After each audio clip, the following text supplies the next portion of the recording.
Hey guys, today I want to talk about the very beginning of a job and what we do here in Texas and the South, where we use a lot of what we call slab on grade foundations.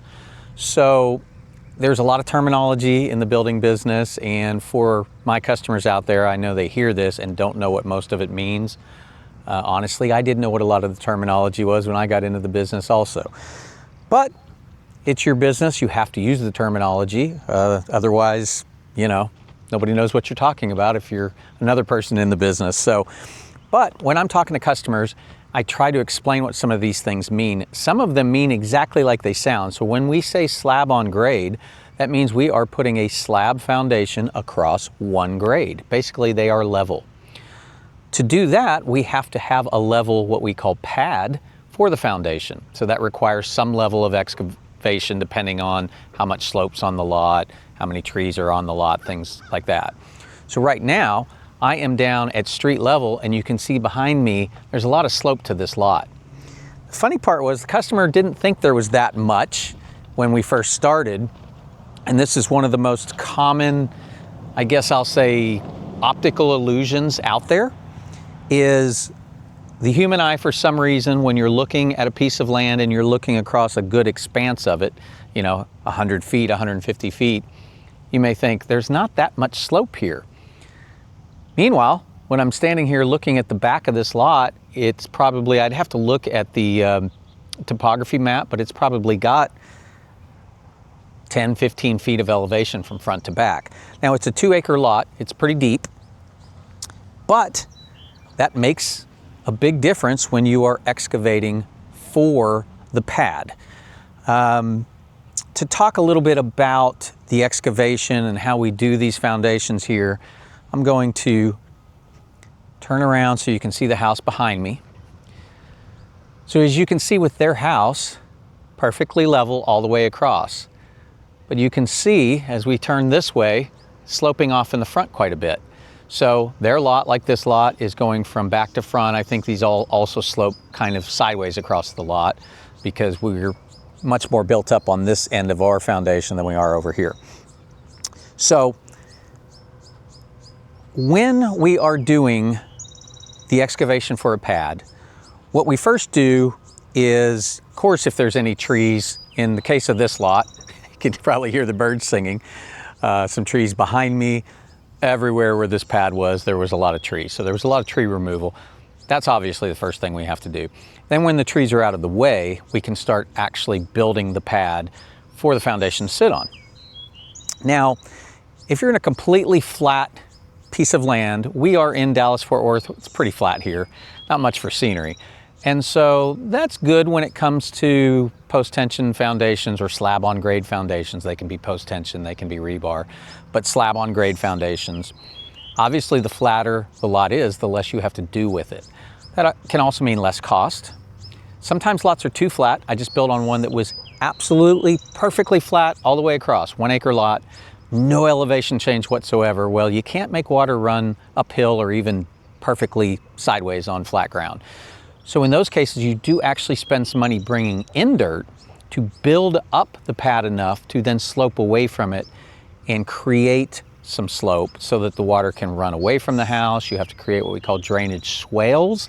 That's S-W-A-L-E. Those are the small depressions that you're using to take water away from the house and drain somewhere other than the lot itself. When we get into something with slope like this, we've got all the slope in the world. Drainage is usually not a problem at all, and especially on a big lot. We're not, where you can have your drainage issues is when you're in tight lots in the city and there's barely any room between houses and there's slope between them, and you have to make that water, go where it needs to go without going into the other person's yard and all that. When we're out here with these big lots, it's pretty simple, and when we've got slope, it's very easy to create the drainage swales to take the water where we need it to go. The bigger thing when we are in these lots that have all this slope is how do we set our foundation or our pad for our foundation as far as the elevation. You can have requirements in certain situations. You can have what we call finished floor elevation requirements. That can be the top of the foundation has to be at a certain elevation. And when I say elevation, it is literally feet above sea level. So here in Dallas-Fort Worth, we're not that high. I'm usually seeing numbers from 500 to maybe 700. That's it. That's 500 feet above sea level, 700 feet above sea level. So if you looked at a topography map of this lot, what you'd see is maybe a number down by the street of 550, and at the back of the lot it's at 565 or something like that. That is a 15-foot difference from front to back, sloping up if you're going that direction. So, you know, kind of interesting to think that if you're in Denver, I'm sure they're dealing with 4,500 to 4,600 or whatever those numbers may be, but it is feet above sea level. So you will have situations where you have to meet those requirements, but that is typically only when there is something like floodplain involved. Maybe you're next to a lake and they have specific elevations that foundation has to be at. So we have been building homes up north of here on what's called Louisville Lake. They have basically a requirement, and it has to do with they can allow the lake to get to a certain elevation, at maximum elevation. And then of course they've got ways of draining the lake and things like that. But hey, this foundation has to be at this elevation. When you're in that situation, the way you figure that out is by surveyors. So let's say this foundation, which we did not have a requirement we had to be at, but if we did, we would have had surveyors probably do a couple things. They would put stakes on the lot for us that would show us where the elevation needs to be. They would also give us what we call a benchmark. It could just be a mark in the road, or I've had them do it on top of a fire hydrant where they'll say, let's use the fire hydrant example. Top of this fire hydrant is 550 feet. Then our excavators can use their transits, which are their elevation tools, to go, okay, that's 550, we need to be up here X amount of feet higher to hit the elevation we need to be at. You know, iPhones have the little altimeters and stuff, but they're not perfectly accurate. So you need those good accurate numbers to be able to do that. In the case of this lot, we did not have those kind of requirements. We had to submit a drainage plan and we put some, you know, numbers on there about where our pad's going to be, but we're not required to hit a certain elevation. So when we get into these, it becomes more about what do our customers want to see with the pad itself. Because what does trip a lot of people up is how elevation works in a way. I mean, it seems simple, this lot sloping from the front up as it goes to the back. But again, a lot of optical illusions about how that's going to look when it's all said and done. And I tell my customers all the time, I think this phase is in a way the most, I don't want to say unscientific phase, but hey, when you're looking at a floor plan, you see it's designed to be framed like this. When it's framed, that's how it looks. Out here, we're talking about what we want to do with this elevation of this pad, the top of slab, and it's hard to visualize how that's going to look until it's done. One of the most common comments I've had from people who had some slope on their lot, first was that it didn't have that much slope, and then by the time we excavate it to be completely flat for what may be a very wide house or a very deep house or both, they are shocked by how built up it is on the lower part of the lot. And by lower part, I mean where the elevation itself is, you know, at its lowest part. So in the case of this house, I'm going to back up a little bit, try to get down to a spot where I'm probably down to about normal grade. And so it's a little hard to see, but we're built up on the front, period. And I'll get into why that's done. But it's not as high on that side as it is on this side. So this lot, as I said, sloping from back to front, but also at a bit of an angle. So I think it's going more that direction. So we are quite a bit higher over here than we are on the other side. So, you know, this is a back to front slope. You have lots that are side to side slope, and we'll deal with that also. Either way, you're dealing with some of the same issues when you're trying to figure out, again, assuming there is no requirement we have to hit, and that was the case here, how do we want this to look? How does the customer want it to look?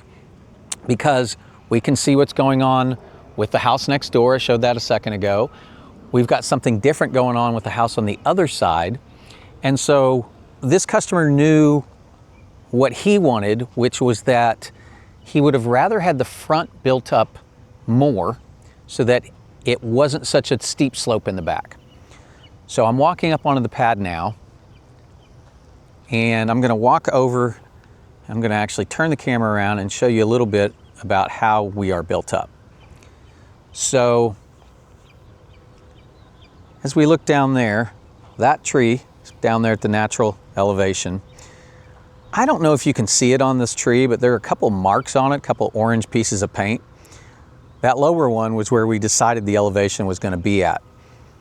It's kind of shocking when you're down at actual, yeah, see we've got a little nail in it right there. And this thing's covered up with dirt. So the natural elevation was even lower than I'm standing right now. And you know, when you're out here before any work's been done, you think this is super high. I can't believe we're going to be built up that high on this foundation. I know the camera doesn't usually show elevation very well, but yeah, we're several feet up. I think that was 4 to 5 feet up from where I'm at up here. And so we can kind of see this lot next door. They're not built up crazy high on the front, but then they've got a big buildup in the back. So this homeowner wanted to have less of that, you know, rise in the back and was willing to be a little higher in the front. And so that's what we end up with, is it is a bit of a balancing act. We're sloping the whole time from the back to the front. And so at what elevation do we set this, and what does that do?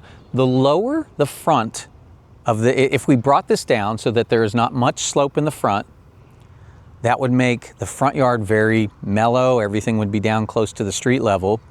But then what would happen is, at some point, when this perfectly level foundation goes so far back, now you have to get back up to natural grade, which is quite a bit higher.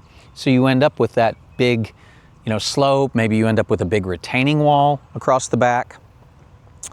This homeowner, and I'm gonna turn the camera around again, liked the way this house was done a little more, where you can see they still have a slope up in the back after their swimming pool, but it's quite a bit mellower. And so, but you can go to the front and see they're built up quite a bit. So we're kind of more in the region of the house next door. And that's a lot of what we did, was stand out here, talk about how he wants this to look. So again, I don't know how well the elevation shows when I'm looking, but it's quite a ways down. We're built up quite a bit on the front, but it did make the back of this lot a lot more mellow, or you know, less slope. There's still slope back there if you look. So this is one of the challenges of slab on grade houses, is when you do have a lot of slope, there is going to have to be a lot of work done. Now, one of the advantages of this is we were able to generate a lot of our dirt from the lot itself. He wants to do a pool and stuff eventually anyway, so he said actually excavate a little further back and just generate some of the dirt. He even said if we ended up building a wall, he's going to bring in some other dirt himself anyway later. So we could generate a lot of our dirt by digging out the back, putting it on the front, which is what we've done here. So we didn't have to buy much dirt at all for this lot. This is very sandy. We had to mix in some other material. You want to be able to compact it. So they've run a compactor and water and everything over this. But, you know, in the end, it's worked out well, I think. He is quite a bit higher than the street on the front, but not too bad in the back, which is what the homeowner wanted. So these are some of the things we deal with when we are, you know, having to do a perfectly level pad. So slab on grade, I think from an advantage standpoint, can be less expensive just as a foundation itself. And then with the excavation side, assuming the lots are not too steep. Where slab on grade gets to be expensive is when you have a very sloped lot. Again, this did have slope, but it was a lot of distance from back to front. I have had people come at me where it's, you know, massive amounts of elevation, 25 foot from curb to back property line on a lot that may only be 170 feet 75 feet deep. And, you know, that's a whole different animal in that case. You're ending up excavating a huge chunk of the property out. You end up with big 10-foot retaining walls in the back, and you can spend a ton of money doing that. So, you know, I've had those where we've spent with the retaining wall and everything, we're a couple $100,000 into the lot prep. So this is something to think about when you're building a home too, is it's not just the cost of the lot. I've had people come at me and say, hey, this lot's a heck of a deal. I've gone and looked at the lot and I said, well, it's a heck of a deal because you're gonna have to put another 150 grand into it to build on it. As opposed to, let's say, a relatively flat lot where you may spend 20 grand, 25,000, whatever it is, you need to bring in some dirt and create a pad. So that is another consideration when you're looking at property. I've talked about this in other videos, but this makes me think of that here. This lot, the fact that we could cut and balance is our term for cutting some of that dirt and bringing it to the front helped the lot. It wasn't incredibly expensive. If anything, it's all the tree removal on a lot like this that adds up. So yeah, I just want to talk a little bit in this video about slab on grade, the front end. And so, you know, what we do with these is we build this pad up. And by the way, we will generally go about, we'll do what we call an envelope. If you look at any custom home, they're very cut up, right? As this house gets to the back, it's doing all these various cuts in the, you know, the geometry of the house gets kind of complex. But the pad itself, we will just do a big rectangle. We take the total width of the house and then usually go another 4 feet each direction, same with the depth. So you end up with a big rectangle pad or square pad, depending on the shape of the foundation itself. And that is what gets excavated. So the other thing is how the drainage works with these scenarios. When you are sloping, in this case, from the back of the lot to the front, now it looks like I'm getting a little below the foundation, and I am. That is because I am standing in what is called a drainage swale. So that's the back of the lot, it's coming downhill. As we look at the form boards over there, this tree stand over here, you can see that's what we call a drainage swale. It is basically creating a little channel that will allow the water to go around the back of the house and head towards the front. We will also have to create swales on the side because we don't want to push water onto the next door neighbor's property. So you have the same thing happening over here.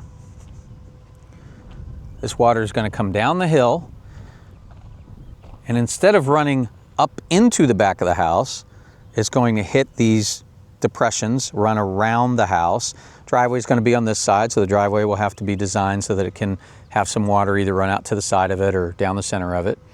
Now, this is a rough grade. We do come back later and provide what we call final grade when they come in with the skid steers and the other material and, you know, fine tune it. But this is basically what's going to happen. Water is going to come down this hill, and then there's going to be a break point. Some's going to go this way, some's going to go that way. Trees are another factor when it comes to drainage and the trees that you're going to leave. So, great example here. I'm down in the swale. Look how much higher the tree is behind me. If these trees weren't here, you could do more of just a kind of gentle grading across the whole thing. But as we see these tree stands, trees have to be at the elevation that they're at. These are fine. They can just sit up a little higher like they are. Where trees get problematic is on what I would call the low side, so the front of this house. So I'll walk forward here and we'll talk about these trees. Some of these are going to go anyway because there is going to be a circle driveway on this house that we haven't kind of sorted out the layout yet. Driveways get put in later, and oftentimes they may be drawn a certain way on a floor plan, but you know, a lot of times it's getting out here and actually looking at it and deciding how they want it to lay out, and we'll lay out the driveway at that point. And in this case, we've talked about we will just deal with the trees that we need to deal with at that time. Okay, so I'm at the front of the lot now. I've got a perfect tree example right here, which, as you can see, there are the form boards. The lot slopes down and you can actually see dirt pushed up against the tree. That's no bueno. You don't want trees left like that. Now, I'm pretty sure this tree is going to come out, but let's say it's not. So we're way down here at the actual natural elevation, the bottom of that tree. Meanwhile, look at that.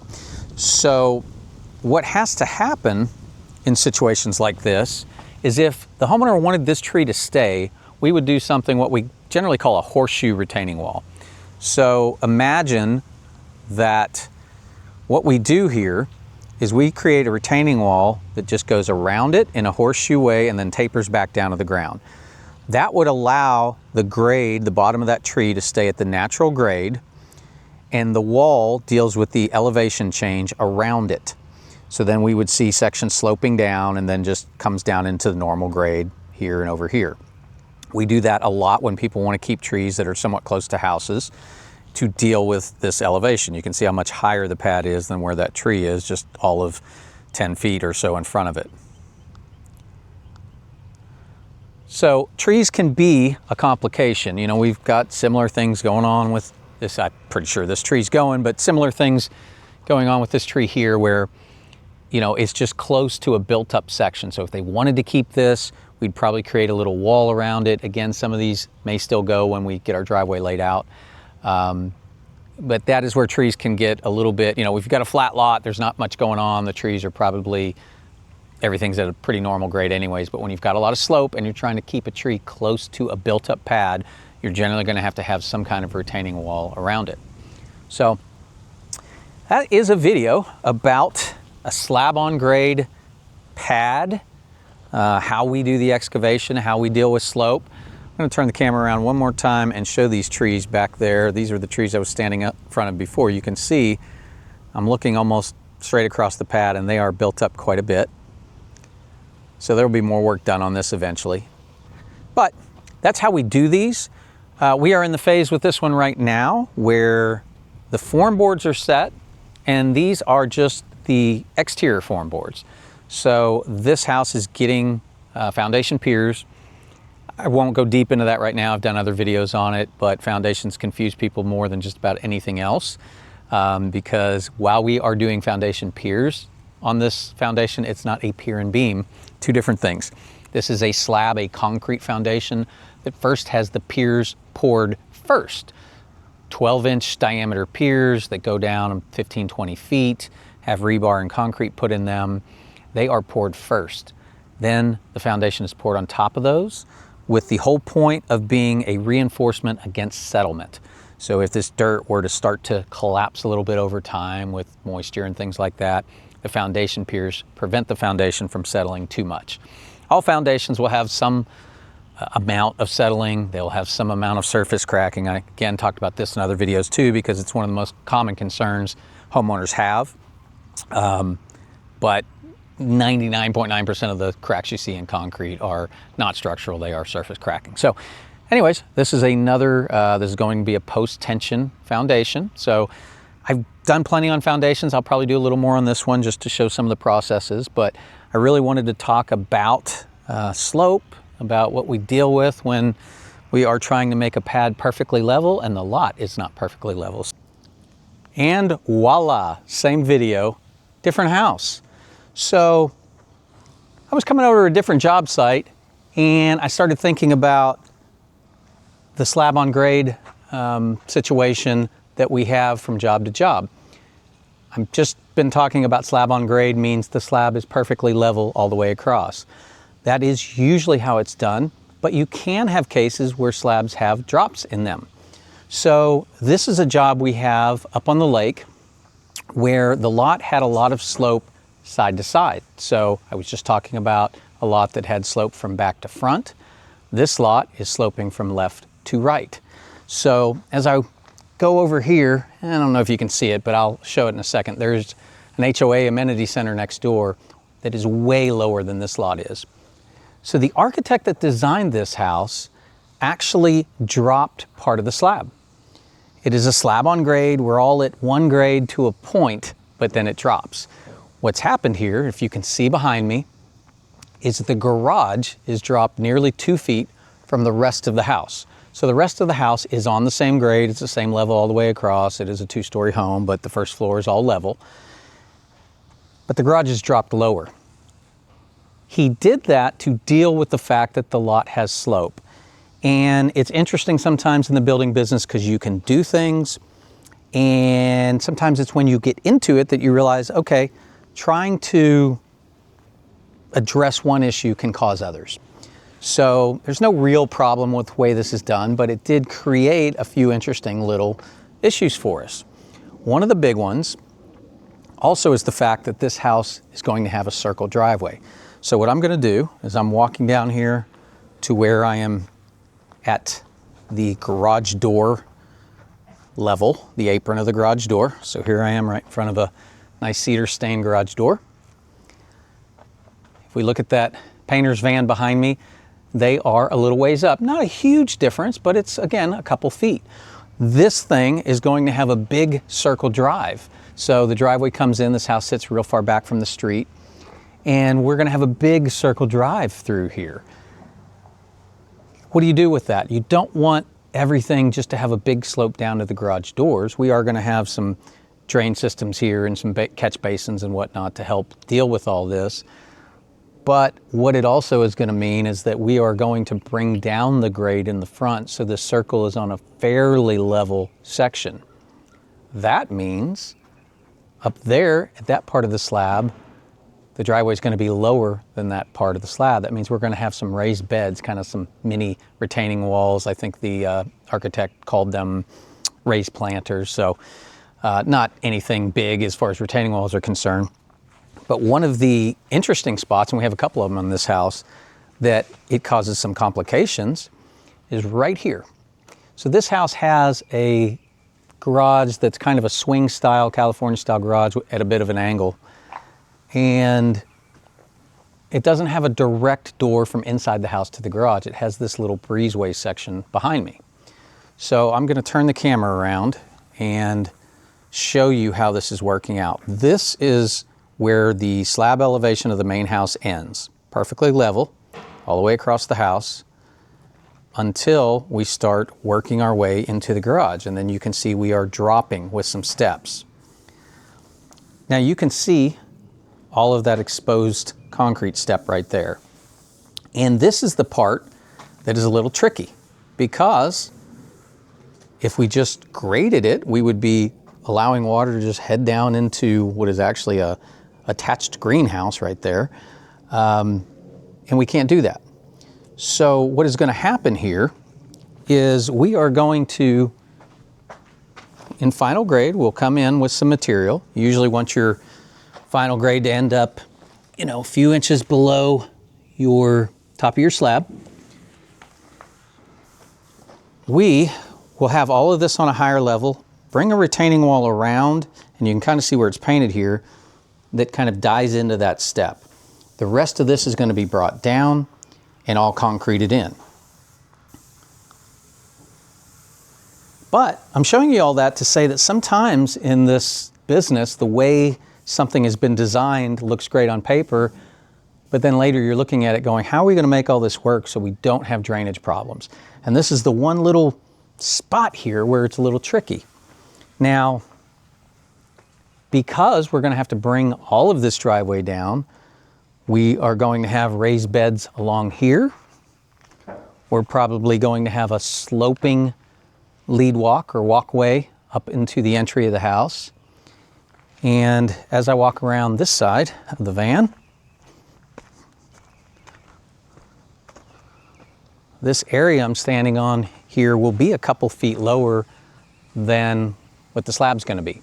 So we'll kind of have a big raised bed area that's going to be a higher elevation there than where we're at down here. So these are some of the things we deal with when we're dealing with elevation. This house actually had a pretty significant slope to the lot.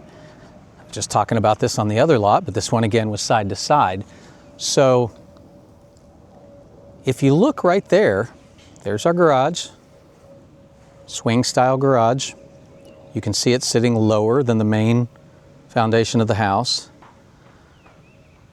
but it also sloped way down to the property next door. Okay, now I am up pretty much at slab level. I'm actually a little below the slab. I'm going to get up on this little piece of dirt here that has me just about level of the slab. Now again, videos don't show elevation very well,